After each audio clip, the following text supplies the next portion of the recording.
Do you ever notice when you're standing that maybe your foot is pointed one direction and your kneecap is pointing the other direction? Or if you try to point your foot forward, your knee kind of tends to collapse in. You might also complain of adductor tightness or knee pain.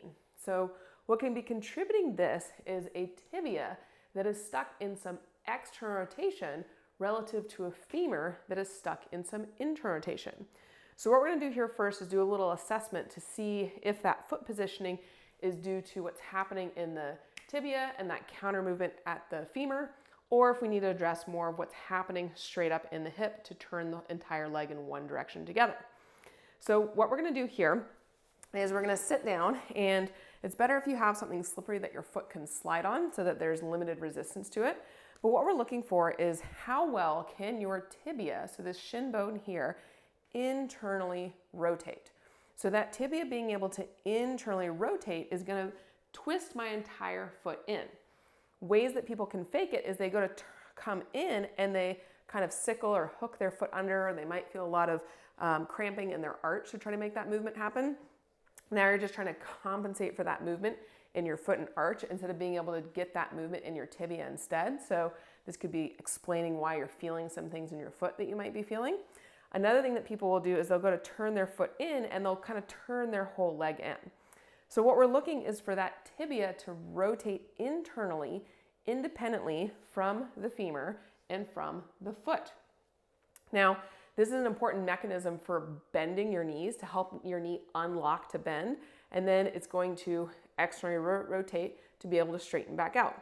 So as we go to do this, ideally what should be able to happen is you should be able to get your pinky toe kind of past the middle point of your patella here without that foot turning in and any compensations up at the hip. Sometimes you can do specific mobilizations there at the tibia to make it happen. Other times we can do a bigger movement. We're addressing both what's happening at the tibia and the foot as well as what's happening up at the hip for just kind of making everything happy all at once. So what we're going to do for here is sometimes it takes a little bit of work for the setup, but a lot of time it's worth it. So you're going to have a band that is going to be pulling off to the left in this instance. So I'm thinking I'm trying to pull my knee into this femoral internal rotation so that I have to counterbalance and externally rotate from there. Now, how we're going to create the untwisting mechanics and get that tibial IR is you're going to have an opposing band pulling at your ankle. So then one at the ankle is going to be pulling your ankle out so that you have to now ground down and in through the base of that big toe. So it's going to look like this. So I have a band here. It's going to be pulling my knee across my body, so I have to push it out. And then I'm going to have this band for my ankle that is going to pull my ankle out. So I have to ground down and in. So you want enough tension that you have to fight that a little bit, okay? So here I am in a split squat, making sure those hips are level. I'm keeping the base of that big toe grounded while I'm pushing that knee out. Hips are square. I'm going to sit down into this right hip, working that knee flexion as I'm working this tibial internal rotation on an externally rotated femur. And then I'm going to press to come straight back up. I'm going to go back down again, and then I come back up. So as I'm doing this, my knee is pointing straight ahead. I'm sitting down and opening into the bottom of my hips, and then I'm pressing to come right back up.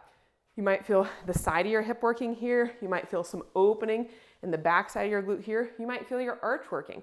We're making sure we're not clawing those toes, and we're still allowing that knee to come forward and that dynamic foot movement as we go to do that. But ideally, after doing a few reps of that, when you go to, tricky part's getting out of it, right? You go to retest your internal rotation like we did in the beginning, and it should feel better. Or now when you go to do it afterwards, oh, do I have any less knee pain as I go to do it? Sometimes the double band's a little much to set up, or you don't have it necessarily to be able to set up in where you're working out at. And so you can do two other potential options. So one could be using a towel or a sock that you're just going to put underneath the inside of your arch, and you're going to think about smushing that while you have the band pulling your knee in that you're going to push out against, keeping that towel smushed as you go up and down. Other times you can also experiment with that sock or a band here that I'm going to fold over and just put underneath the base of my big toe. You don't want it to be so big that you roll off, but just a little bit there. So again, we're kind of grounding down through the base of that big toe while you're pushing that knee out.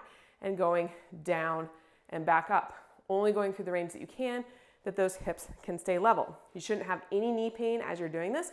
It should in fact make your knee feel better if you were having knee pain beforehand. And if it's not, then maybe there's something else you need to try instead. Maybe you do need a little bit of manual work to help with that tibial interrotation, or something a little bit more in isolation to help set up those mechanics. But cleaning this up can not only help how you're balancing in that leg, but also set you up how you can work dynamically in your hips and how you move over that foot, making both your foot and your hip happier in the end. Oh, and your knee too, right? Because it gets caught in the middle between the two.